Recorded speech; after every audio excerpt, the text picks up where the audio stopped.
আসসালামু আলাইকুম সবাইকে, কেমন আছেন সবাই? আশা করি যে যেখানে আছেন সবাই অনেক অনেক ভালো আছেন। তো আজকে আমি ছোট মাছ চচ্চড়ি দেখাবো। তো এই দেখেন, মাছগুলো আমি ধুয়ে নিয়েছি, অনেক সুন্দর করে আলু কেটে রেখেছিলাম, ধুয়ে রেখেছি। তো এখন আমি কড়াইতে দিয়ে দিব মাছগুলো। এটা হাতে মাখিয়ে রান্না করলে অনেক টেস্টি হয়, তো আপনারা একবার হলেও ট্রাই করে দেখবেন। তো এখন আমি ধুয়ে রাখা আলুগুলো দিয়ে দিব। আপনারা চাইলে আলু নাও দিতে পারেন, বেশি করে পেঁয়াজ দিয়ে আপনারা রান্না করতে পারেন। তো এখানে আমি সব উপকরণ রেখেছি, মরিচ, পেঁয়াজ, লবণ, জিরা, শুকনো মরিচ, হলুদ সব কিছু অ্যাড করে দিলাম। অবশ্যই এখানে কাঁচামরিচ দেওয়ার চেষ্টা করবেন, কারণ এই রান্নাটা কাঁচামরিচ দিয়ে রান্না করতে হয়, তো অনেক ভালো লাগে খেতে। তো এখন রসুন দিয়ে দিলাম। তো এই তো এখন তেল দিয়ে দিচ্ছি। তো এখন এটাকে মাখিয়ে নিব হাতে।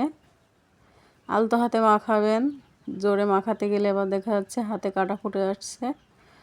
তো এটাকে হাতে মাখিয়ে রান্না করলে অনেক ভালো লাগে। তো আপনারা চাইলে নাও মাখাতে পারেন, হাতে খুন্তি দিয়েও নাড়তে পারেন, তো সমস্যা নাই। যার যেভাবে ইচ্ছা সেভাবে রান্না করতে পারেন। তো আমি এটা হাতে মাখিয়েই রান্না করব। এটাকে আমি একটু ঝোলঝোল করে রান্না করব। তো এতক্ষণ ধরে যারা আমার ভিডিওটি দেখছেন, তো তাদেরকে অসংখ্য অসংখ্য ধন্যবাদ। তো ভিডিওটি যদি ভালো লেগে থাকে অবশ্যই একটা কমেন্ট, একটা লাইক আর সাবস্ক্রাইব করতে ভুলবেন না। তো এই তো আমার তরকারিটা প্রায় 50% হয়ে গেছে। তো আর 2 মিনিট মতো রান্না করে নিলে পরে আমার রান্নাটা রেডি হয়ে যাবে। তো এটাকে আমি একটু ঝোলঝোলভাবে রান্না করব, তো একেবারে শুকিয়ে ফেলবো না। তো এই দেখেন, আমি একটু পাতলা ঝোল রেখেছি, কিন্তু এই ঝোলটা দিয়ে ভাতটা মাখালে কিন্তু অনেক অনেক মজা লাগে খেতে। তো আপনারা ট্রাই করে দেখবেন।